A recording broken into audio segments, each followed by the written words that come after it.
Hi, salamat sa patuloy na pagsuporta sa ating channel. Ang asawa kong tinitingala ng lahat. Ating subaybayan ang buhay ni Daryl Darby. Kabanata 4596. Naramdaman ni Miguel kung gaano kalakas ang aura ni Daryl, kaya alam niya na hindi niya basta-bastahin ang lalaking nasa harapan niya. Gusto niya sanang magalit pero bigla siyang natigilan. Pagkatapos, nagsalita si Morticia para sa mga babong kagaya niya, dapat lang sa kanyang mamatay. Walang ano-ano, biglang umatake si Morticia at tinamaan si Miguel sa dibdib. Ang kapangyarihan ng Fiend Soul.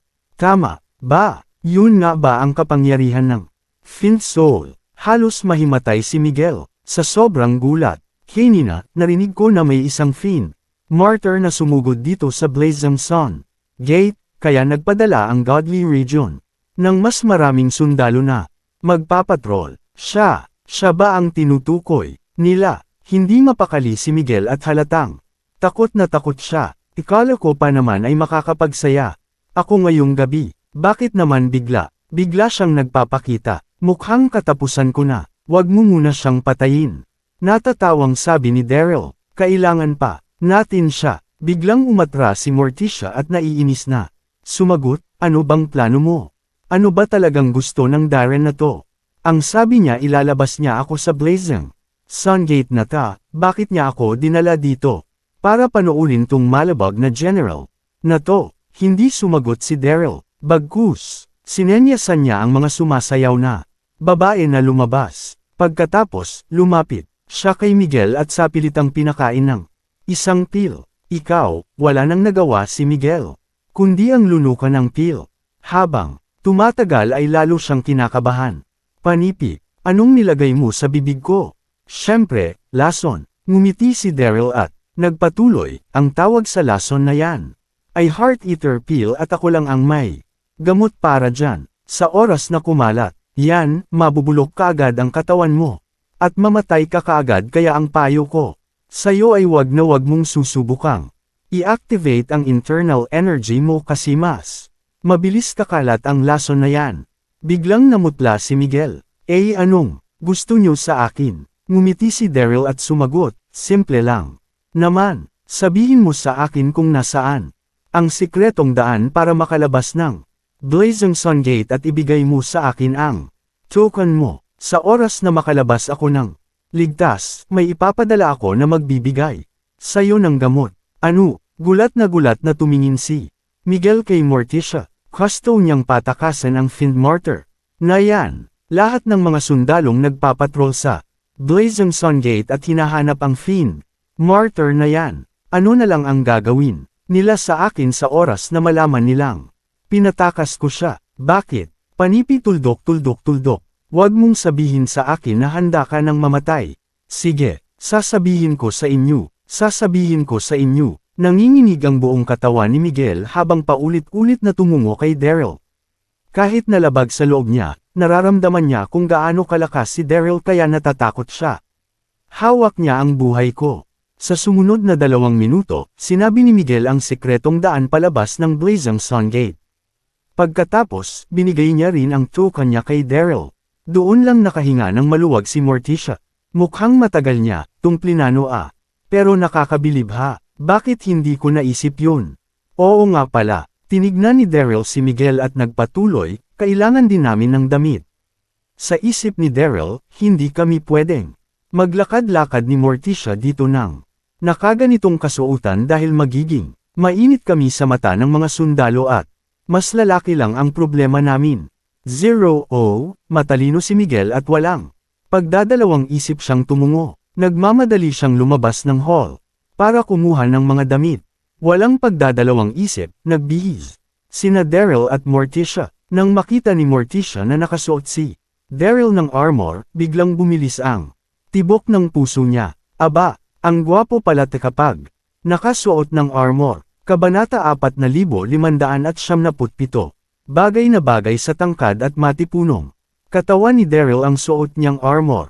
Nang makita ni Daryl si Morticia na nakasuot ng mahabang gown, ay natulala rin siya. Parang lalo siyang gumanda habang tinitignan niya ang ganda ni Morticia. Nanghihinayang siya kung bakit naging fiend pa ito. Hey naku, wala talagang pinagkaiba ang Darren na to sa malabag na Miguel na.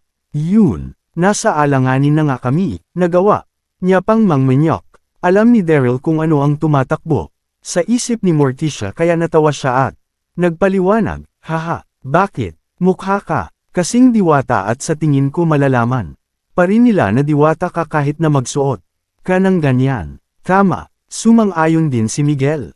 Panipi, sobrang ganda mo at ikararangal ng lahat ng mga taong makakakita sa iyo na makita kanila, pero biglang natigilan si Miguel nang tignan siya ng masama ni Morticia. Wala nang plano si Morticia na makipagboolahan at ang gusto niya na lang ay makalabas agad-agad. Di ba alam na natin kung saan tayo dadaan? Ano pa bang inaalala mo? Umiling si Daryl. Mas mabuti nang maging maingat tayo. Pagkatapos, inutusan ni Daryl si Miguel na kumuha ng belo para matakpan ang mukha ni Morticia. Hindi makapalag si Morticia noong mga sandaling yun kaya sumusunod na lang siya sa anumang sabihin ni Daryl. Pagkatapos isuot ang belo, atat na, sinabi ni Morticia, "Tara na." Sandali, sobrang kalmado ni Daryl. Tumingin siya kay Miguel at sinabi, "Panipi, dalhan mo ako ng herbs. Bilasan mo." Pagkatapos, sinabi ni Daryl kay Miguel ang mga herb na kailangan niya. Walang sinayang na oras si Miguel at dali-daling kinuha ng mga ito. Para saan na naman yang hinihingi mo? Naiiritang tanong ni Morticia. Para makagawa ng elixir. Saan ko pa ba pwedeng gamitin yun? Elixir. Gulat na tanong ni Morticia. Marunong kang gumawa ng mga elixir. Aba, kakaiba talaga ang lalaking to. Habang nagsasalita si Morticia, saya namang dating ni Miguel dala ang mga herb. Walang pagdadalawang isip, kumuha si Daryl ng isang porcelain jar at gumawa ng elixir. Pareho sina Morticia at Miguel na hindi makapaniwala habang pinapanood si Daryl. Sobrang nakakabilib ang lalaking to. Ang lakas-lakas na niya at marunong pa siyang gumawa ng elixir. Hindi nagtagal, may narinig silang tunog. Binuksan ni Daryl ang jar, kinuha ang isang orange-yellowish na peel at binigay kay Morticia, "Kainin mo." Malamang, hindi agad pumayag si Morticia. "Ano yan? Bakit mo aka pinapakain yan?" Natawa si Daryl. "Huwag kang mag-alala, hindi naman kita lalasunin. Shading peel ang tawag dyan. Pag kinain mo yan, may tatago mo ang kapangyarihan ng Finsoul at hindi lang ang mga sundalo. Dahil maging ang Nine Heaven Emperor, ay hindi ka rin mapag-iisipan ng masama." Sobrang kampante ng itsura ni Daryl. Naimbento niya ang Shading Peel 3 years ago at masasabi niya na talagang mabisa ito kaya naisip niyang painumin si Morticia nito para hindi sila magkaroon ng problema. Sa sobrang daming sundalo na nakapaligid sa Blazing Sun Gate, mas mabuti nang mag-ingat sila. Shading Peel. Hindi makapaniwala si Morticia. "Tuwid kong itago ang kapangyarihan ko kapag ininom ko ang peel na ta." Nakakabilib. Bakit ngayon ko lang ta narinig? Walang ideya si Morticia na si Daryl ang nakaimbento ng Shading Peel kaya hindi siya nagduda at walang pagdadalawang isip na kinain ito. Kagaya ng sinabi ni Daryl, pagkainom ni Morticia ang Shading Peel ay naitago kaagad sa katawan niya ang kapangyarihan ng Finsoul. Dahil dito, ay sobrang saya niya dahil kahit siya ay hindi niya rin maramdaman ang sarili niyang enerhiya na para bang ordinaryong tao lang siya. Kabanata 4578. Sobrang galing. Ngumiti si Daryl kay Morticia, "Tara na." Pagkatapos, tumingin siya kay Miguel at sinabi, "Ihatid mo kami."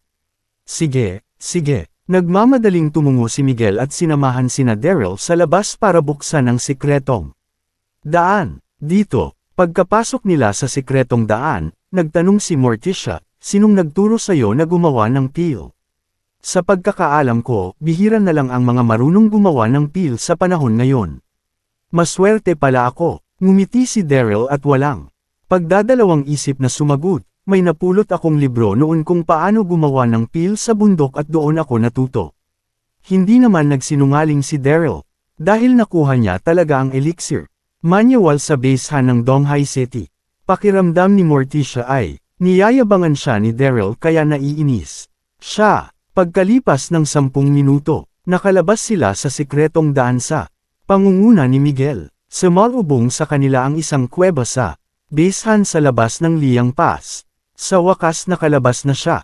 Sobrang saya ni Morticia. Master, lumapit si Miguel kay Daryl at magalang na sinabi, nagawa ko na ang gusto mong mangyari. Nasaan na po ang gamot? Takot na takot si Miguel habang iniisip niya na nabubulok na ang lamang loob niya sa bawat minutong lumilipas.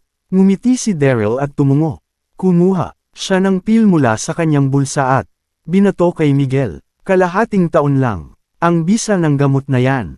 Kapag patapon ka pa rin sa oras na yun, mamatay ka. Pero kapag nagbago ka, bibigyan kita ng isa pang gamot. Pagkatapos, sinensyasan ni Derry, si Miguel, sige na, umalis ka na. Gustong-gustong umiyak ni Miguel pero walang luhang lumabas mula sa kanyang mga mata. Bakit kalahating taon lang? Magtatanong sana siya kay Daryl pera. Nang makita niya kung gaano kaseryoso ang ituser nito, hindi siya nakapagsalita. Huwag po kayong mag-alala. Mula ngayon, gagawin ko ang trabaho ko at babantayin ko nang maigi ang Blazing Sun Gate. Pagkatapos, nagmamadaling tumalikod si Miguel at bumalik sa sikretong daan. Hindi nagustuhan ni Morticia ang ginawa ni Daryl. Many Okis ang lalaking yun at inaabuso niya ang kapangyarihan niya. Bakit pinalampas mo siya ng ganon? Ganon na lang. Kahit na Many Okis ang lalaking yun, hindi siya pwedeng mamatay. Ang alam ko, magaling siya sa trabaho niya. 10 taon na niyang binabantayan ang Blazing Sun Gate at ni isang beses ay wala pang nakasakop doon kaya kung mamatay siya, malaking kawalan yun sa New World. Check. Naiinis na sagot ni Morticia. Tinignan ni Daryl ang isang bulubundukin at tinuro ito. Pagkalampas natin dun, lalabas tayo sa World Universe. Ligtas na tayo. Hindi na hinintay ni Daryl na makasagot si Morticia at diretso siyang naglakad papunta sa bulubundukin. Tumungo si Morticia at sumunod kay Daryl, pero bago pa sila tuluyang makaalis, biglang nagliwanag ang bulubundukin at may nakita silang hindi mabilang na mga sundalo. Nakasuot ng kulay gintong armor, at may hawak na mahabang espada ang mga sundalo. Sa harap ay pinangungunahan ang mga ito ng karwahe na sobrang tingkad ng pagkaginto. May 6 na kabayong umihila sa karwahe at totoong nakakapanindig balahibo ang eksenang yun. Nakasuot ng magkahalong kulay pulat, gintong armor at makinang na korona. Ang lalaki, at yon ay walang iba kundi si Master Mag-era. Sa dami ng mga sundalong pinadala ng Godly Region sa Blazing Sun Gate, wala pa ring nakakahanap kay Morticia, kaya sa galit ni Kishan, agad-agad niya itong ini-report kay Master Mag-era. Kabanata 4579. Dahil dun, walang pagdadalawang isip na sumugod si Master Mag-era sa Blazing Sun Gate, dala ang libo-libong mga sundalo mula sa Godly Region. Sakto. Nakasalubong niya sina Daryl at Morticia sa labas ng sikretong daan. Gulat na gulat sina Daryl at Morticia nang makita si Master Mag-era. Sa loob-loob ni Daryl ay natatawa siya. Kamalas naman, walang kahirap-hirap. Kaming nakalabas sa Blazing Sun Gate. Tapos sa lahat naman ng makakasalubong namin ay si Master Mag-era pa talaga. Nakita rin sila ni Master Mag-era, pero dahil nakamask si Daryl at nakabelo si Morticia, hindi sila nakilala nito. Sandali, sino kayo? Bakit palabas kayo ng Blazing Sun Gate ng hating gabi? Hindi sana sila pagdududahan ni Master Mag-era kung nakasuot si Daryl ng ordinaryong tao, pero dahil suot niya ang armor ng general, na responsable sana sa pagbabantay ng Blazing Sun Gate, na aga nila ang atensyon nito. Biglang kinabahan si Daryl. Hindi niya naman inasahan na ganun ang mangyayari. Ang naisip niya lang kanina ay kung paano malalampasan ang mga sundalo sa labas ng Blazing Sun Gate. Pinilit niyang kumalma at sumagot, "Ako, si Darren, ang Defense General ng Blazing Sun Gate." Wala kang kwenta. Pagkatapos niyang magpakilala, galit na galit siyang sinigawan ni Master Mag-era, "Wag mong sabihin sa akin na hindi mo alam ang batas. Ako lang naman ang Lord General." Lumuhod at sumaludo ka sa akin. Nagulat si Daryl. Mula nang mamatay ang Nine Heaven Emperor, tumaas ang ranggo ni Master Mag-era at siya na ngayon ang Lord General. Labag man sa loob ni Daryl, lumuhod siya at magalang na bumati, Lord General. Ayaw niya sanang ibaba ang kanyang pride, pero gustong-gusto niya nang makaalis sa Blazing Sun Gate at iniisip niya rin ang kapakanan ni Morticia, kaya wala siyang nagawa. Habang nakaluhod, sinenyasan niya rin si Morticia na lumuhod kasabay niya. Nag-alangan pa si Morticia noong una, pero bandang huli ay magalang din siyang yumuko kay Master Mag-era. Kumpara kay Daryl, mas galit si Morticia kay Master Mag-era. Noong oras na yun, kitang-kiti siya na patayin ito, pero nagpigil siya. Hindi siya pwedeng dalos-dalos dahil siya na lang ang pag-asa ng Fiend Race. Tumungo si Master Mag-era at tanong, hindi mo pa sinasagot ang tanong ko, bakit kayo palabas ng Blazing Sun Gate ng ganitong oras? Medyo matagal bago nakasagot si Daryl. Lord General, may sakit po ang isa sa mga kamag-anak ko, kaya gusto lang po sana namin silang bisitahin. Nakuha naman po namin ang biyaya ng General. Inilabas ni Daryl ang token ni Miguel. Tumungo si Master Mag-era at tinignan si Morticia, sino naman yang babae? Nayan. Muling kinabahan si Daryl at sa pagkakataong ito, hindi niya na talaga alam kung anong isasagot niya. Siya po ang asawa ko. Hindi madaling lokohin si Master Mag-era, pero umaasa si Daryl na maniwala ito sa kanya. Tinignan ng masama ni Morticia si Daryl. Kinuha mo na nga ang virginity ko. Tapos ngayon ipapakilala mo akong asawa mo. Napakakapal talaga ng mukha mo. Asawa. Kumunot ang noo ni Master Mag-era nang marinig ang sinabi ni Daryl. Hindi naman halata, dahil mukhang ilag ang babae. Sigurado ka bang mag-asawa kayo? Mo naman ginagamit ang ranggo mo para pagsamantalahan ang babaeng ito. Si Morticia, pagkatapos si Daryl, hindi nagtatakang tinignan ni Master Mag-era. Tama, nagulat si Daryl. Malakas makiramdam si Master Mag-era.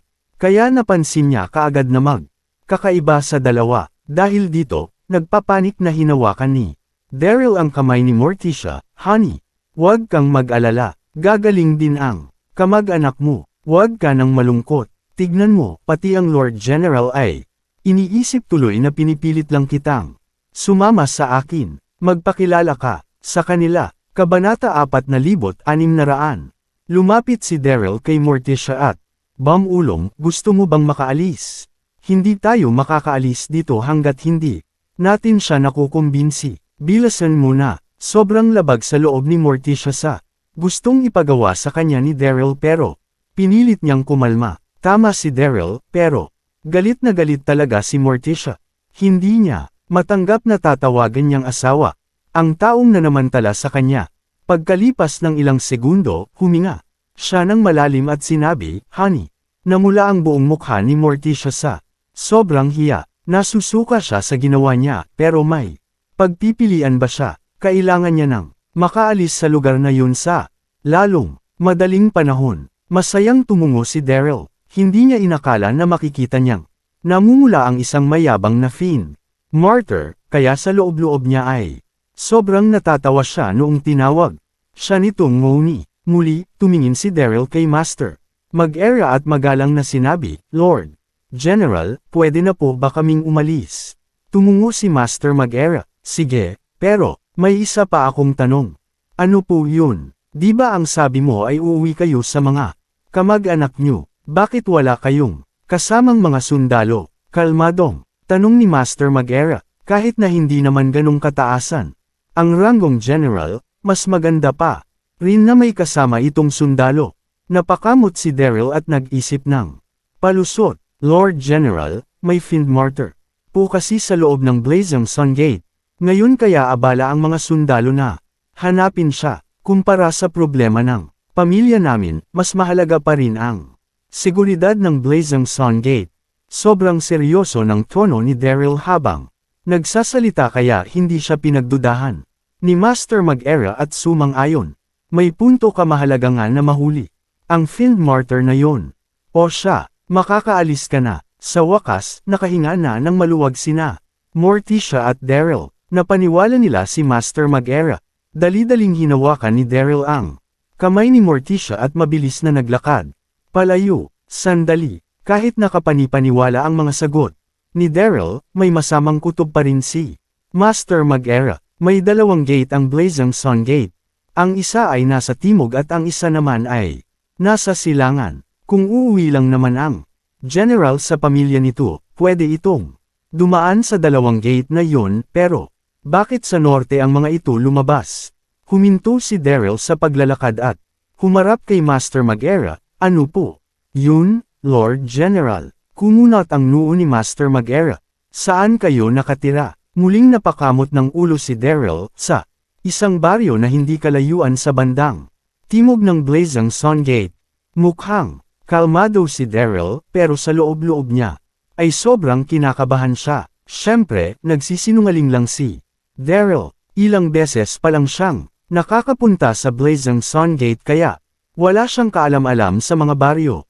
Sa paligid nito, sinungaling, sinenyasan ni Master Mag-era ang mga kasama niyang sunodalo at sinabi, "Panipi, palibutan niyo sila." At sa loob lang ng ilang segundo, napalibutan sina Daryl at Morticia ng libong mga sundalo. Hindi makapaniwala si Daryl. Nahuli na ba sila? Galit na galit si Morticia.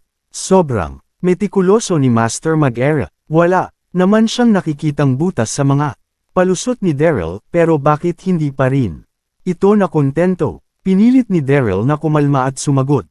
Ano pong ibig niyong sabihin, Lord General? Tumayo si Master Mag-era sa karwahe at tinitigan si Daryl. Nanggaling ako sa timog ng Blazing Sun Gate, at walang baryo na malapit doon. Isa pa, may timog at may silangang gate. Bakit nandito kayo sa norte? Pagkatapos, tumingin si Master Mag-era sa mga sundalo. Igapos niyo sila. To be continued.